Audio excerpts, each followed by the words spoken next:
All right, everybody, thank you for joining us.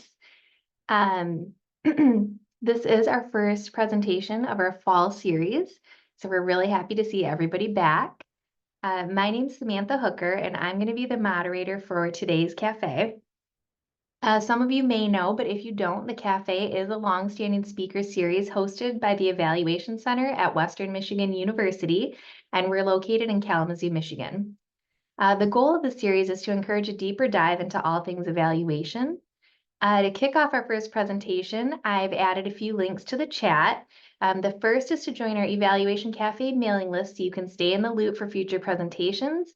The second is schedule and registration info for the rest of our fall series. And the third is a link to participate in, we might be biased, but I think it's a super fun evaluation themed sticker contest.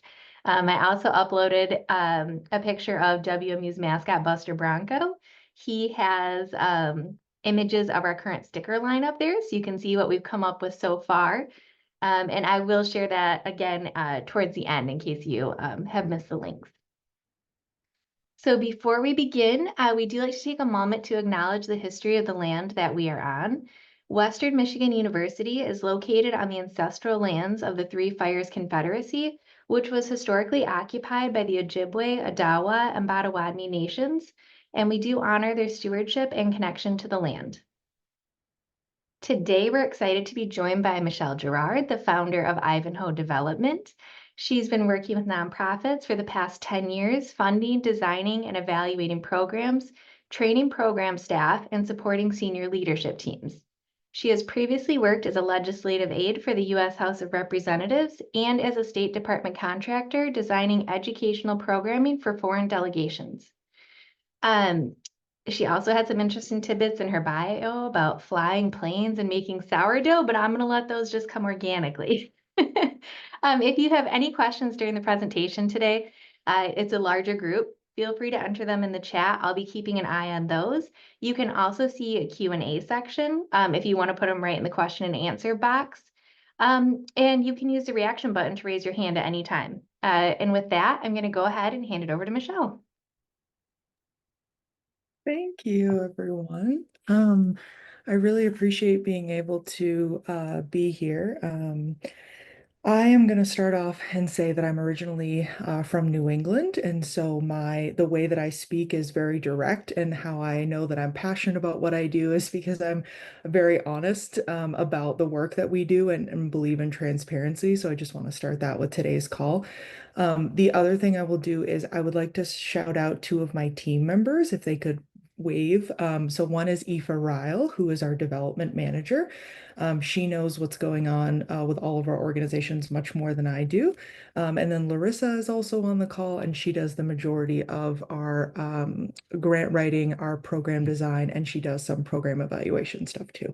So I just want to call out my team members. So I will start by saying that I formed Ivanhoe Development in 2022. Just really quickly about my background, because I think it's important, and then I will stop talking about myself.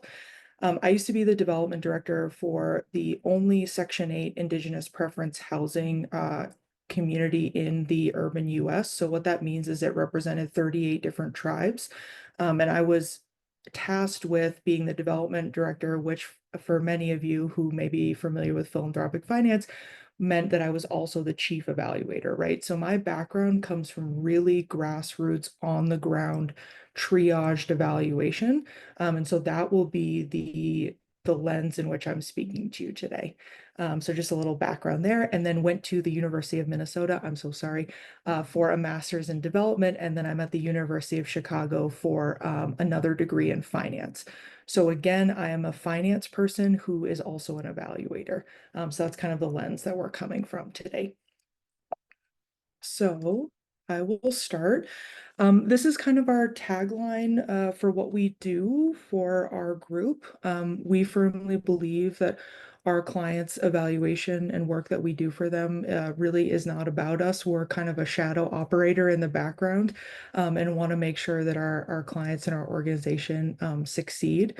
One of the pieces that I really want to highlight for you all today, and I'm anticipating this will come out in the questions, is when it comes to evaluation, we are infrastructure builders, right? And I will get into this later in the conversation, but we are typically working with organizations who have not had previous experience with formal or traditional evaluation. Now, I want to be really careful here because we work with Indigenous, Hmong, Latinx, like I will talk about that later. Our clients have all been doing evaluation, right? But the conversation historically has been one from the perspective of disempowerment, right? So because they weren't doing a formal and or rigorous and or education-based evaluation, they were often told that they were not evaluating their programs correctly by external individuals. So I will get into that later, but I just want to recognize that a lot of our organizations have been doing evaluation since the beginning, and I'm happy to point folks towards resources about that. One of them that's very near and dear to my heart is the Urban Indian Health Institute out in Seattle, who has some wonderful information for how they're doing Indigenous coalition building across the country about evaluation. So I will leave it there, but I'll get into it. Okay, so our next pieces of what we do is that traditionally development has been viewed and synonymized as fundraising, right? So fundraising for nonprofits is the lifeblood of what they do. We can't do any of the work that we can within this society without funds or in-kind support of some kind. So again, I want to be really clear to articulate here that in traditional fundraising mechanisms, the funds are coming in and then largely fundraisers step back. What we are doing is we're incorporating finance design and evaluation from the inception of an opportunity, and then working from there. So again, you are going to hear that we are evaluators who are finance people as well. And that's how we view development. So that's just kind of a key thing within the sector that I'd like to point out. Many nonprofits, by the way, as you all know, do not have standalone evaluation budgets, nor do they have individuals who feel that they are empowered enough to start evaluation work. So that is kind of our three intersections. Okay, so let me give you kind of I always like to know, and in these talks, I'm like, what is the sample size that you're working with here? I want to know. So what I'm going to reference today is we are working across 5 states across the US. We have 12 clients, and those budgets are up to 110 million. I will give you examples of the clients that we work with in the following. We currently work with the largest Hmong serving organization in the United States, so about 30,000 individuals that are Hmong, mostly located in the Midwest. And so you all may be familiar with that community. We currently support the third largest community land trust in the country, so about 500 homes doing affordable housing.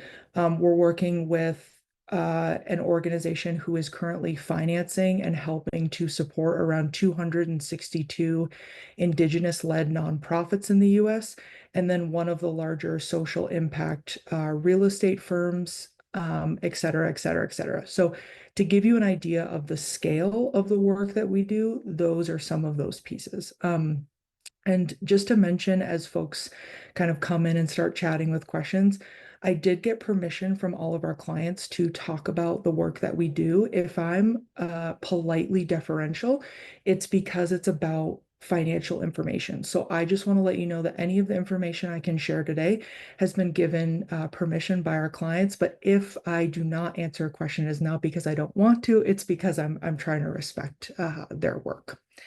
Okay, so that's our sample size. So what do we do? I put this together as a kind of just a bullet pointed list. I won't spend too much time on this. But we do from the financing side, again, if you're familiar with finance, you've probably heard of grants, right? That's totally fine. That's how evaluation gets funded a lot of the time, both at Western Michigan University and from other folks.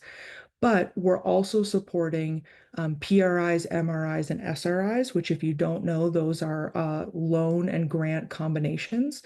There is a huge rise in impact investing within the philanthropic center. Why this relates to evaluation is your outcomes differentiation for evaluative activities is one of the biggest things that we're seeing. And what I mean by that is When one of our clients gets a $2 to $3 million loan, and then they get a $500,000 grant, from the evaluative perspective, the funders are expecting very different evaluative plans and outcomes based on the type of money that is coming in. So again, this directly applies to evaluative activities, and I will talk about that later. But that is something that we're seeing rise more and more within philanthropy. So again, on our second point is we're building their finance design and evaluation infrastructure. Often, again, what we are doing is we're introducing baseline evaluative concepts, right? So if you really take it all the way down to maybe your first evaluation class, and I know that I have students here, so really just looking at concept like what is mixed method, right? What are some of the tools that we can pull from? What is photo voice? When is surveying okay, right? All those kind of introductory concepts are where our clients are normally coming from. Where we hand our clients over is when we're doing larger evaluation projects that are going to require a level of specificity and research base. What I will say is within these communities, and I know that folks on the call know this better than I do, there is a deep, deep mistrust of formal or institutionalized evaluative practices. So often, what we are doing is we're playing the introducer, I guess, of evaluative concepts because we've built trust with our organizations, and then we partner with other evaluation firms as needed. So I just want to be really clear and explicit that the work that you are doing here at the university is absolutely incredible. And from the outside, we're trying to make it so that our clients feel comfortable and heard within those spaces. That is a long uphill battle, but we're trying to do it. Okay.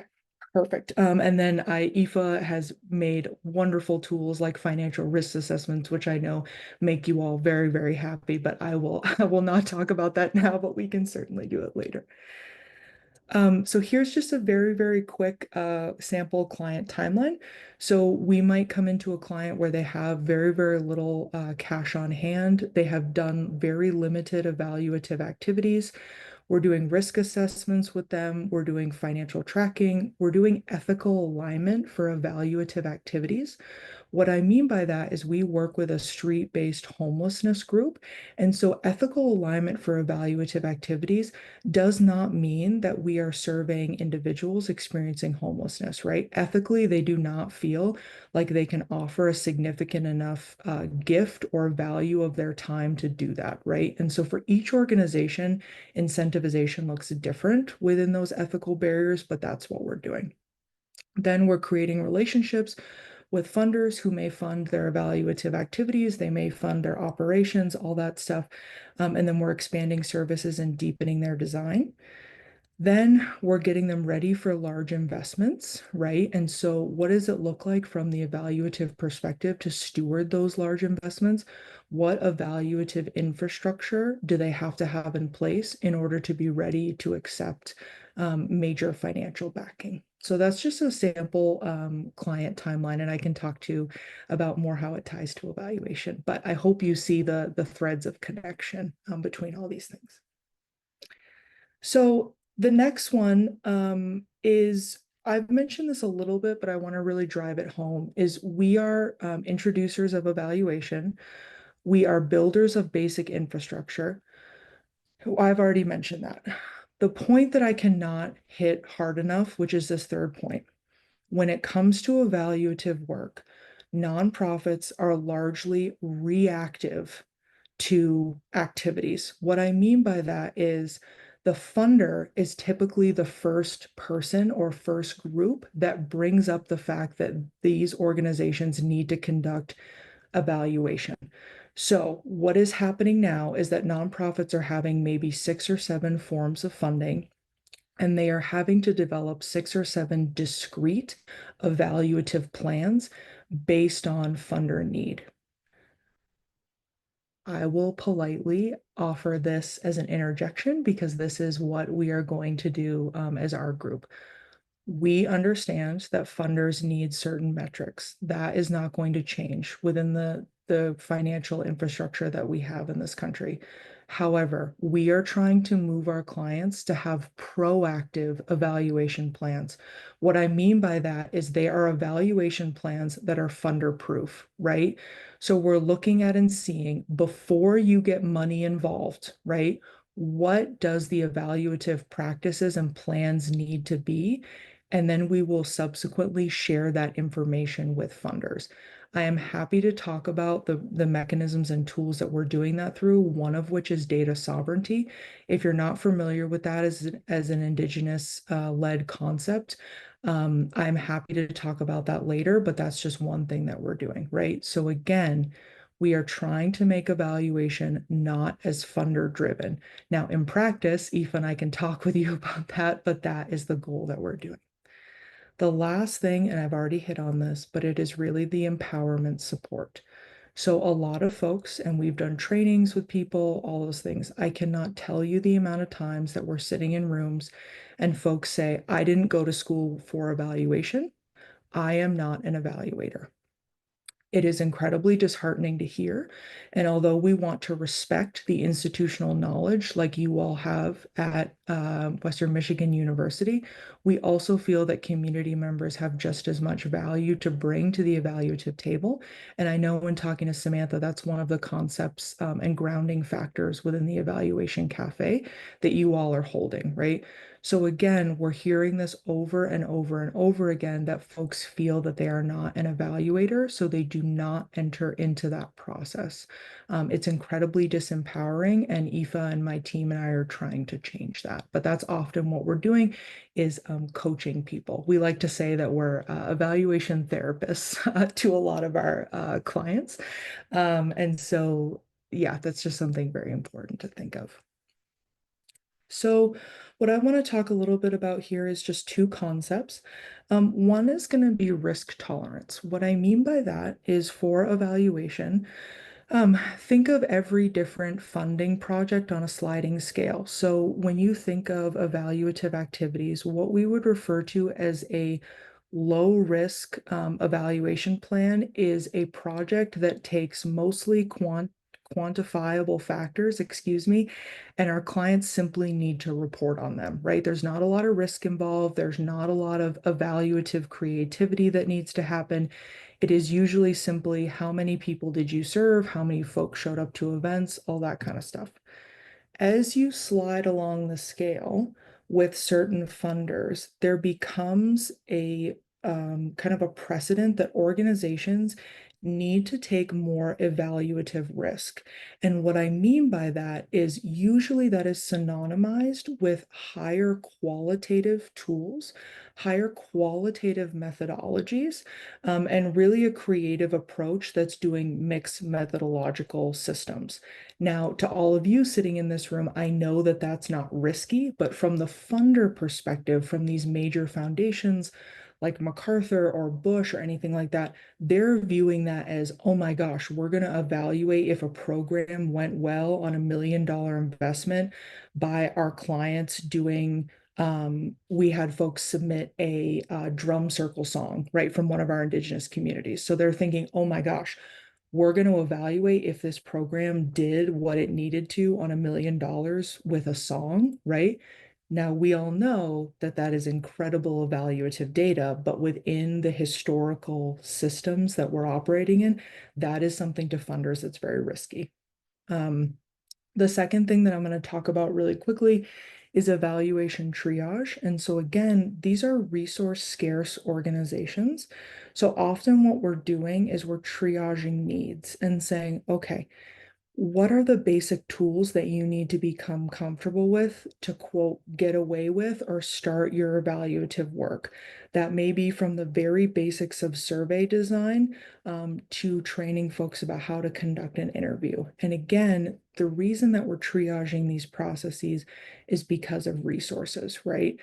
We can't ask staff to sink 60 hours into coding multiple interviews if they don't have the time or resources to do that. So again, that's where student support from universities like yours, internships, other things may be helpful, but it doesn't cover everything, right? So we're trying to triage what evaluative activities would be most important. the last thing I want to talk about here, and then I want to leave a lot of time for some questions, but one of the things that we're seeing that's we talked about a little bit in the mixed financial agreements, but we're seeing outcomes differentiation be a huge, huge issue for a lot of our clients. So I'm going to give you an example. Our clients are being held to end evaluative results that they really have little to no control over within social impact programs. So, an example of this is that if you're familiar with individuals experiencing homelessness, one of the key factors evaluatively for that is, did we get that person into either permanent or temporary housing, right? So it's really a binary. It's a yes or a no. Did we get them into housing? Did we not? We have a client that does street outreach with individuals experiencing homelessness.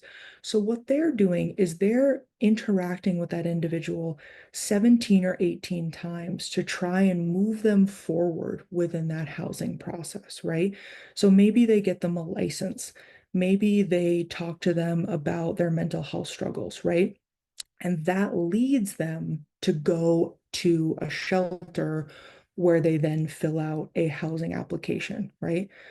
But for our clients within these multiple and very complex social systems, it's very, very difficult for them to directly point that causal relationship, right, from A to B. So because I talked to Fred on the street when he was experiencing homelessness, because I did, X, Y, and Z, did that result in him getting a home, right? So for evaluation, it becomes incredibly difficult to differentiate your outcomes within these complex systems. So what we encourage our clients to do is say, okay, what are the pieces evaluatively or outcomes that you did have control over, right? Maybe you can't take credit for the housing income, and I know that that's crazy to say because they are part of the solution, but maybe you can't take credit for the housing income, but you can evaluate how many folks you may be sent to shelter or how many folks you had 15 plus conversations with in order to get them to that next step. So again, in these complex social constructs, an individual who's experiencing homelessness may work with 15 plus organizations by the time that they get housed. So, evaluatively, this is a very, very difficult space to be in. And it really pits nonprofit organizations against each other for evaluative metrics, which is something that we're trying to work on and change. I will leave it there. And I apologize. I think I left enough time for questions. That feels like a lot of talking for me. But I'm Samantha, if you have kind of how you would like to run things, please let me know and I can just stop there. That's perfect. Thank you, Michelle. Yes, if you have any questions, again, you can enter them in the chat. There's also, like, you'll see a little Q&A button down on the bar. Or if you prefer, there's a react button. It looks like a heart on my screen. And if you click that, it lets you raise your hand and we can call on you if you don't want to type it out. Oh, we've got Lori. I was going to say we also have people in the room. So Lori, go ahead. What's your question? Hi. 1 second.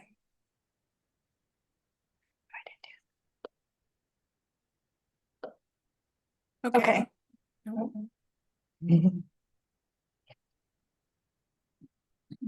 Just.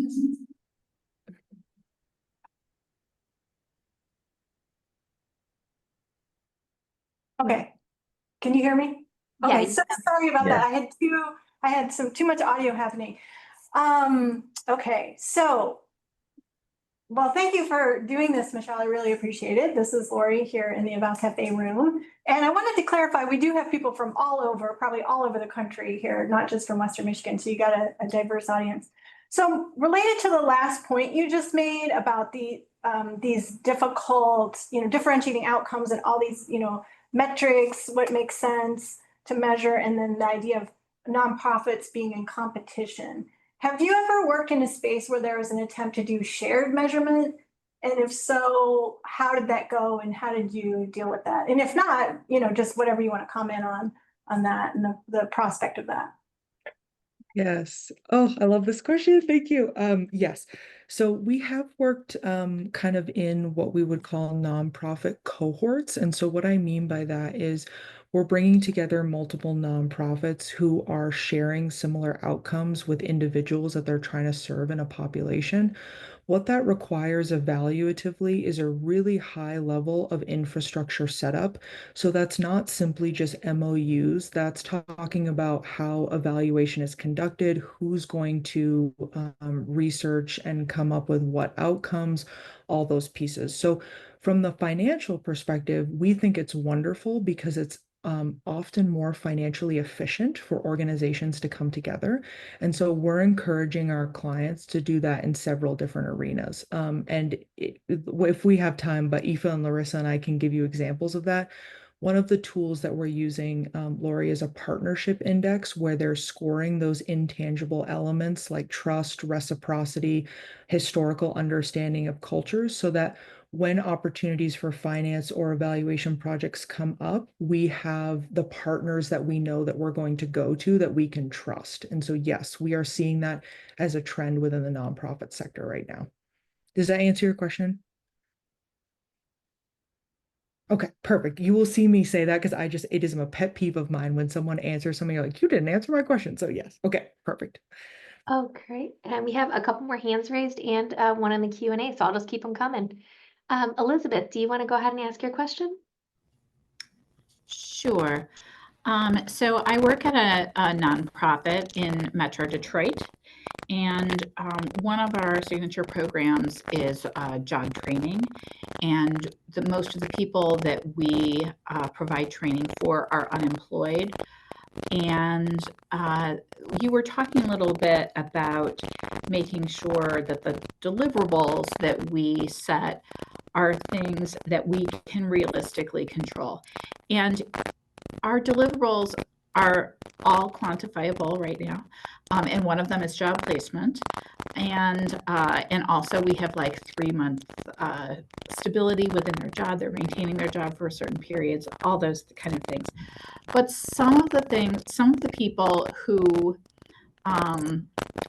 are not placed in a job or don't complete the program or don't stay in their job are doing that for reasons that we can't really control. Like maybe they decide that they're going to move to Florida or something. And so I wonder if those are people that we can, because we go on like placement rate and job retention rate, those kind of things. So I'm wondering if it would be fair for us to remove those people from the mix because they left for reasons we can't control. Do you understand what I'm asking? Yes, yes. And within that metric, and please let me know because I have folks who are much more have much more formal training than I do. But I think that that raises a couple questions. One is we all know sitting in this room the danger of a binary, right? And what I mean by that is either they got a job or they didn't, right? We know evaluatively that that's just skimming the surface. So yes, one option within your methodology would be to remove those individuals. The second thing that we've seen, and again, if Larissa and Aoife want to jump in here, because we're doing job placements within Hmong communities, but the second thing that we've seen or that you could do is maybe that triggers a qualitative process, right? So maybe if individuals got out of that program, there's a follow-up and deep dive for qualitative information. I think that can do a couple things. Is one, it strengthens your need statement for the nonprofit going back to get additional funding, right? And then it may uncover additional supports and holistic interventions that folks need to be provided, right? So some of those things like moving to Florida, you can't control that. But within the job programs that we've done, maybe you discover, hey, I wouldn't have dropped out if we had childcare for 45 minutes, right? And so again, yes, you can take them out of the sample size or have it trigger kind of a deeper process. And what we've seen is as long as we lay that process out for foundations, they're happy to do that and happy to support that work. Yes. Does that answer your question? Yeah. Is that helpful? Okay. It doesn't actually. We've been doing job training for like 40 years, and so we have got so many wraparound supports. So we know what the problems are. They're just Right. these few that we can't control. So that was you did answer my question though, so thank you. Yes. Yep. And if you know what the problems are, I'd say then from that point on, to me, you're strengthening your needs statement to continue to advocate for additional funding and or change in an intervention. Yep. And that is a solution in itself too. Yep. Okay, thank you. And Megan, do you want to go ahead with your question? Hi, Michelle. I'm here in the Eval Cafe room. Thank you so much for your presentation. I'm asking this from both the lens of an evaluator, but also an executive director of a very small nonprofit where we are like, needing to think about finances and fundraising and valuation all at the same time with no one to actually do it. Something that I've noticed though in my corner of this is that the foundations and funders that we are working with have started to kind of move away from some like rigid requirements, like for example, reporting on BMI or needing to get grades from schools. And they're allowing us to kind of choose where we go a little bit more. So like we can report on how we think about health outcomes. So in my corner, right, that's been beneficial because I can share both like highly quantitative data and qualitative data. I can share stories. I could do a lot with it. But I'm wondering if you are seeing any trends from your like corner, your perspective from foundations and how they're thinking about data that might either support or not support these organizations. Yeah, absolutely. I think that trend is going to continue for the foundations that really view equitable access to looking at outcomes for sure.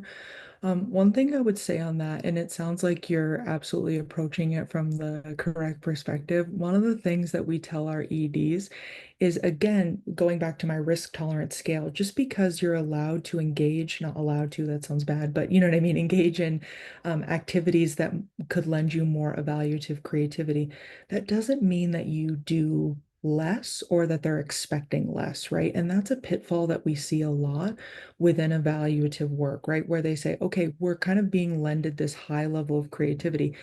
It's a double-edged sword, right? Because if foundations are allowing you to have more creativity within your methodologies, they're also expecting innovation on the back end, right? And whether you agree or disagree with that, that is a very tricky position to be in.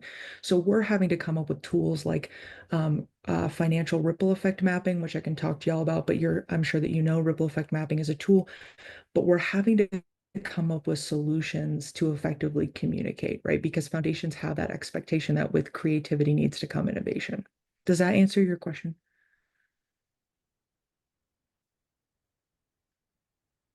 Oh, Like the double-edged sword part of it, and that it still requires like a plan yeah. and forethought, and then people to support it, even though like there is so much that we know that leaders can talk about and want to talk about and to share. So thank you so much. Yeah, yeah. Happy to, and again, I will say this, but emails up anytime. Absolutely. We are also therapists to executive directors, so feel free to reach out. Okay, Marion, do you want to go ahead and ask your question? Yes, thank you. Really appreciate your presentation. My name's Marion Triplett. I'm with Western. I'm a social work faculty in the School of Social Work, but I'm also a doc student in organizational change leadership program and focus on leadership. And so I wondered if you had any insights that you might have gleaned from funders, especially foundation funders, with respect to your model. I'm actually located in Benton Harbor, Michigan, and working with a couple of organizations that have support from a similar organization to yours. I mean, this model of support that you provide. But one of the things that we've been talking about here recently has been almost some pushback from the idea about sovereignty and equity and independence. And there's still sometimes strong encouragement for them to, especially for newer nonprofits, merge with this organization. I think that if you take your activities and join with this one, but really stop being your own entity, that it'll be better for the community. So even though they're working and have support as a new organization, so do you have any insights about how foundations or the philanthropic world has responded to your approach with your model? Yeah, so I would say to me, it comes back to the baseline of if these organizations are conducting as rigorous of evaluation as they can, then they should be able to, in my perspective, stand their ground and say that we are fundamentally offering a service as a nonprofit that is needed within our community, right? And again, that comes to that outcomes differentiation piece. So we've seen a lot of the smaller organizations be able to stand their ground within these funding cohorts that we've built for the foundations because they're offering something that their peers cannot, right? So again, it's a double-edged sword of do you have the resources to do outcomes differentiation work or really nail down where your impact is in the community? Because absorption is for sure going to continue to happen. We are going to see that in the third sector as resources get scarcer. If you cannot differentiate where you are in the landscape, we do have a lot of foundations that are advocating for absorption. We take one step back and encourage smaller nonprofits to go within a cohort and offer one step along interventions. I'm going to ask my classic question. Did that answer Thank your you. question? Yes, and Okay. it provided some more insight. So thank you very much. Excellent. Powerful. Oh, I love that. And again, anyone who does social work, I'm like, oh my God, hands off to you. That's a fantastic. Yes, thank you for what you do. We work with a lot of social workers, so we appreciate it. All right, Michelle, I've got a question from the Q&A. I think it's displaying on your screen, but I'm going to read it too. It's a thank you for the presentation. Excited to see that your work includes financial components in your evaluation efforts, which is an area of great interest to me. To what extent do you incorporate various types of cost analysis, such as cost-benefit analysis, including social return on investment, cost effectiveness analysis, and other related types of cost analysis? If so, how are the results of this analysis used to inform the funders about which intervention should be prioritized for funding? Yes, that is a great question. So what we have leaned on the most is probably we start with our clients, and I apologize if the terminology is a little bit different, but we start with our clients with a baseline of true program cost, right? So for a lot of these nonprofits, they're not necessarily, if they're smaller, getting into having the resources to do the cost benefit analysis pieces. Their first step is really one back where they're figuring out true program costs, right? So for larger organizations, they know that it takes $750 to get someone off the street and into a shelter, right? Of FTE time and all those things. I would love if we could do more cost benefit analysis with our clients, and please know that we are working through that with things like reliance ratios and lift ratios and pieces like that.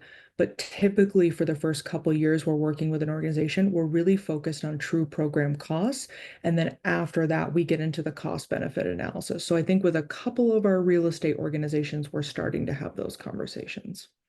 Yeah, but absolutely, that is hugely a part of it. Okay, thank you. We also had a question in the chat wondering if you could talk a little bit more about data sovereignty for Indigenous communities. Yes, so that in as a concept, and I'm happy to connect you with our colleague Anne, who is a Indigenous woman who's currently working with the Minnesota Department of Health on data sovereignty pieces. What it means for the majority of our clients is simply that we place into program design and place into funding opportunities that organization owns the data and what the funder can and cannot do with it, right? So intellectually, data sovereignty is a much, much larger conversation, but infrastructure building wise, typically what we're doing is we're working with funders to make a series of statements, checklists, guidelines where those nonprofits fundamentally own that data. And if you talk to Anne, I know there's many examples, but one of the largest is at a University of Arizona, where the university took that information and then made a causal relationship between Indigenous people and higher rates of schizophrenia, right? So that was a huge lawsuit and work within that. So that's a great example of when Native communities don't own the data, it becomes very treacherous and they no longer have trust in formal educational institutions. Yeah, but happy to talk about that later as well. Okay, thank you. We had not a question, just a comment, but just thanking you for a great session. And just saying that collecting this data qualitatively also helps a nonprofit move away from anecdotal data and be able to present this information as evidence-based. So just an observation and a thank you. Snaps for that. Yep, absolutely. Great. We have a question from Casey in the chat. For more complex topic areas that focus on policy influence, such as household food insecurity, where interest holders are wanting to move from primarily process evaluation to also evaluate outcomes, what evaluation methods do you recommend one to consider? And do you have any examples where you've used outcome harvesting methodology? Can I ask a clarifying question back to that question? So do you mean, so like we work with organizations who their primary metrics of quote unquote success or the evaluative efforts that they are using is trying to quantify or qualify their impact around policy changes? Is that more so what I just want to make sure. Asking clarifying. Is it okay if I take myself off mute?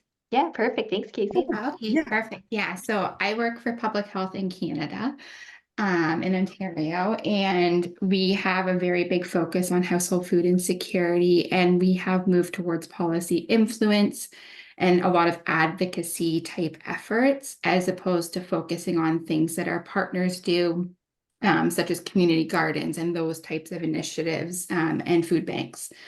And so the program is wanting to move towards outcomes, but in public health, it takes a long time to be able to even make the minor shift in any type of policy type outcome that we might see. So that's why I'm kind of using the word policy influence instead. So looking to more so evaluate maybe, changes in attitudes amongst our municipal partners would be a great example, or seeing shifts of our municipal partners having more actively being involved in conversations at the table about household food insecurity. So that's kind of what I'm thinking when it comes to outcome harvesting and policy influence. Yes, yes. Okay, amazing. All right, perfect. I was really hoping that was the direction you were going in, so this makes me very excited. So what I will say is that you can, do a variety of tools. For us, it's really been integral to do pretty targeted focus groups in terms of measuring incremental changes in folks' attitudes around certain topics. One of the examples that I will give, and Aoife, if you're okay, I just want to prepare you for this, is we worked on a large project that's currently doing elder abuse across Minnesota, South Dakota, and North Dakota.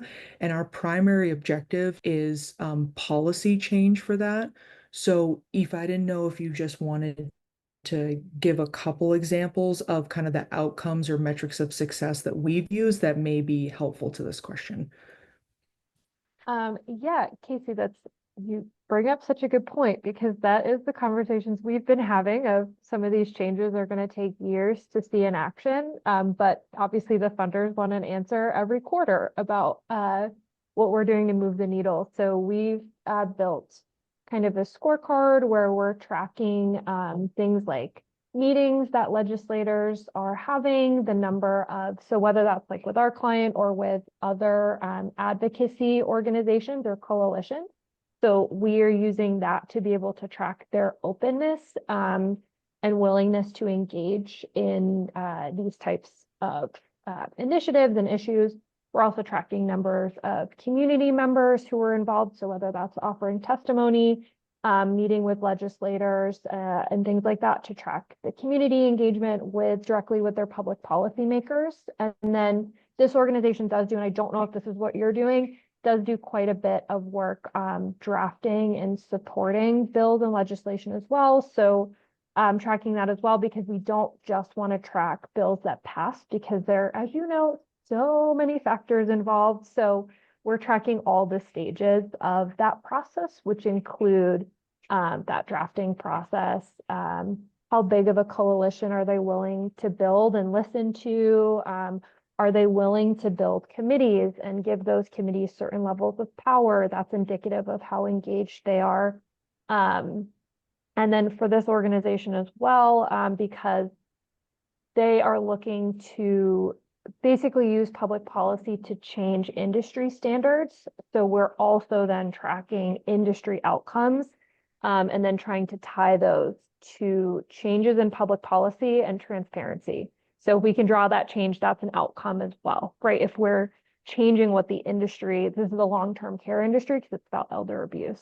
If we can track those changes and tie them to the public policy work, even if it's not necessarily attached to a change in regulation, but we can draw that line that it's attached to a change in transparency, a change in conversation, which is then driving the industry to change. All that to say, yeah, it's complex, but I would suggest tracking as many of those metrics as you can so that you can show your work, because you don't want to get to a position where you're like, well, this bill didn't pass for X other reason, but that was the outcome that we were tracking and hoping for. Is that helpful? Very helpful. Thank you. Yeah. You're welcome. And that gets into the political and policy design pieces. So happy to do that. We're trying to move forward on a lot of evaluative toolkits for organizations that primarily engage in advocacy to, again, come back to our thesis statement of outcomes differentiation, right? So where along the bill goes to law, I know a lot of people may know that song, but where along those things can we show organizational impact for sure? Okay, thank you, Michele. And could you give an example of an organization you worked with that moved from a very entry level or even mistrustful status regarding evaluation to a proactive and productive status? Yeah, so I will do this. I'm going to go, unless Aoife has different examples, but I'm going to go way back to the reason why we started this group. So again, the Section 8 Indigenous Preference Housing that I mentioned, we went from individuals literally closing their doors in their apartments to University of Minnesota evaluators to, at the end of 2 years, hosting co-community learning sessions. So that was a very, very humbling place to start, right? Where I was so excited. I was a new graduate of University of Minnesota. I was like, I've been trained in evaluation. I was now the development director. So I brought in the university and I was very naive. And I said, oh my gosh, like they're culturally competent. They can do it, blah, blah, blah. And we went around and because of chronic over surveying, right, doors were literally shut in folks' faces. And again, just for preference, these were other Indigenous evaluators, right? So not even their positionality as Indigenous people was helpful in this situation. It was because they were affiliated with an organization who had done a lot of surveys in the community. So what we did with that is it's not rocket science, but we drafted up a series of MOUs and data sovereignty agreements. We met with the board and tribal leaders to say, if we are going to collect this information, this is how we're going to do it. We started and ended the program on this statement alone. If it does not meaningfully improve the lives of the people that we're trying to serve, we will not collect the information. We repeated that every day that we were doing evaluative work. We cut questions on surveys because there wasn't a clear line for improvement, right? And so it was really showing them that we got giddy as researchers because we wanted to collect more information. And we actually sat with a lot of the leaders through the process and cut a survey by almost 60 to 70%, right? Because if it could not improve the lives of the people that we were doing it for, we cut that survey. And so it was showing them that although we got intellectually, stimulated or we got giddy over these things, we took a step back. So that is an example of, but that took about 2 years. And I ate a lot of fry bread, which if you don't know fry bread, very good. So if you don't know it, you should. And if you know, you know. So yes, that's a great example. Michele, do you mind if I just add, to add to that too? I think amazing. I agree with all those things, obviously. One thing we've also found to be really helpful with if the community is distrustful, as Michele was kind of saying, is just disseminating the information back. That's huge. It's really easy to take data and then just send it to your funders and be done. But that reciprocal relationship is really important for continued data collection from community. So, you know, whatever you're putting together as a summary, share it back, explain why, explain that people have rights to their data, that, you know, can they rescind that right? If they choose that, you know what, I've changed my mind, I don't want my data to be used anymore. And that empowerment is really important, and continuing that. So not just saying it, but continuing that trust. And then from the organization side, one thing we found, and Michele alluded to this too, that folks have been doing evaluations since the beginning of time. We've just started putting labels on them that can sometimes feel exclusionary because we know what they are, right? But when you start throwing around terms like mixed methodological, people are like, I don't know what that is. We've had organizations say, I don't have the budget to do that. I don't know what that is. And we kind of go, well, you know, when you tell me that you sit down with your folks and you have conversations with them and you ask for their insight and then you summarize that and then you're tagging that with your metrics, there you go. And so sometimes just breaking down the language and showing people all these things you're already doing intuitively, that's evaluation. We're just going to put it into a frame, can help build trust. And, you know, with the organizations themselves, because they're likely already doing it. They just may not have the words for it. And on the standard, I will just add one thing, just tying it back to great conceptual answers from both Eva and I, but if you're tying it back to infrastructure, what do I do tomorrow? One of the things that we've done with our evaluative plans is we've talked to funders in advance and say our complete evaluative cycle has to involve dissemination or we're not doing it, right? So it's really an all or nothing. And a lot of the foundations and even government funders have been like, okay, that makes sense, right? So again, in all of our MOUs, drafts, all those things we say, the dissemination plan is a non-negotiable for evaluative activities. And that has been met with not as much pushback as we thought, right?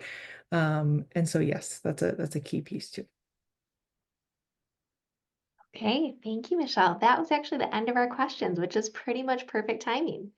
So I want to thank you so much, you and your team, for being here today. We really appreciate your time, and it was an awesome presentation. Pretty good way to kick off the semester, that's for sure. I'm going to go ahead and put those links in the chat again, just in case you missed them in the beginning. We hope that you'll join us for evaluation cafes in the future, so you can check out our schedule.